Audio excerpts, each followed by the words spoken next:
share with you the federal government of Somalia weekly report, which we deliver to you every week. The progress and achievements made by the federal government of Somalia in its fierce military offensive against Kharijist al-Shabaab will be highlighted in this weekly briefing.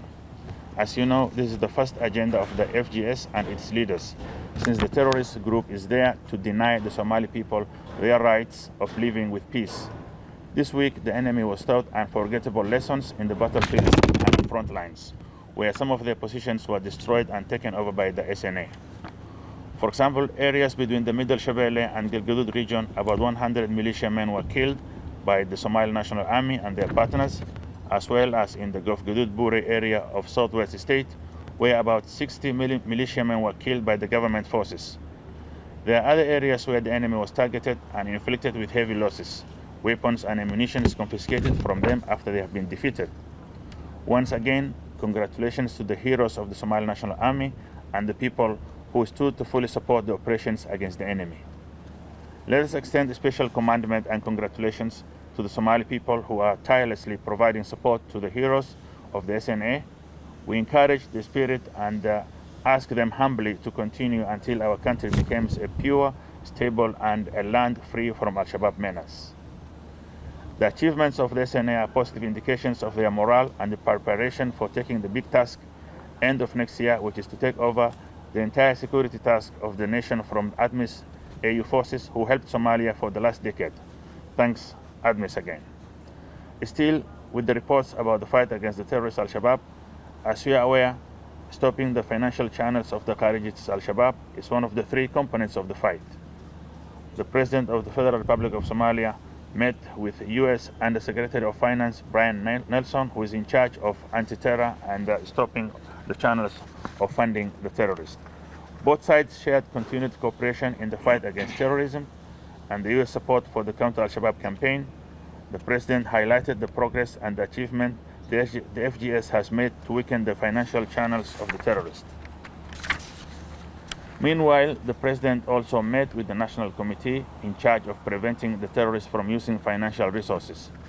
The committee briefed the President on the progress made so far in squeezing all financial sources that the terrorists used to fund their inhuman attacks and destructions against the Somali people.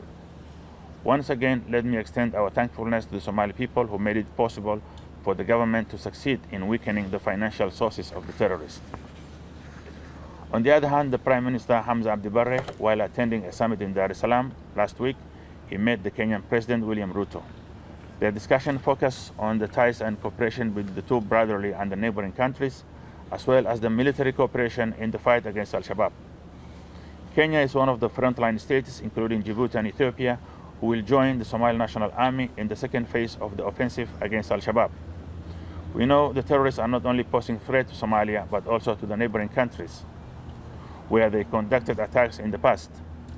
The three frontline states will work under the guidance of the FGS and the Somali National Army in the second phase of the military offensive, aimed to uproot the terrorist menace from the region. Once the operation is over, all the forces from the frontline states will go back to their countries as agreed by the leaders of the region during their summit in Mogadishu on February 1st this year. Also, in our briefing this week, I am delighted to share with you that our country has registered a number of achievements for the country's economic perspectives. Somalia's efforts towards building strong institutions received a boost with a new 75 million grant from the World Bank, the second in a series of two grants that is helping the country making progress on its path to qualify for a full and irrevocable debt relief under the heavily indebted poor countries HIPICS initiative.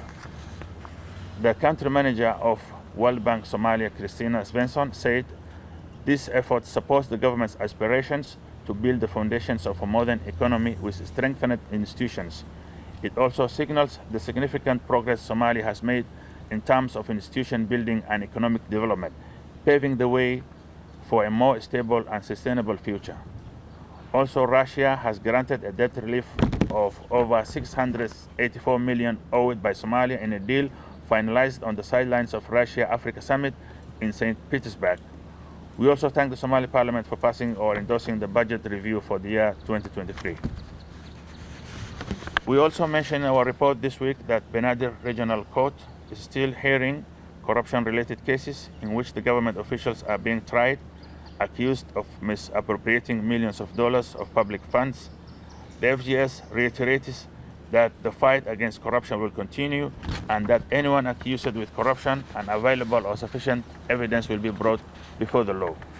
The FGS also confirms that all such proceedings will be conducted in a free and fair manner. This war is a message to everyone who is trying to divert the public funds intended to serve the public. And we are reminding all the people that they will face the dire consequences of our justice system when found misappropriating the public funds. Other major news in this week's report, including security, politics, economy, and social issues, will be available in the document that will be shared with you shortly from our platforms. Thank you very much. Mr.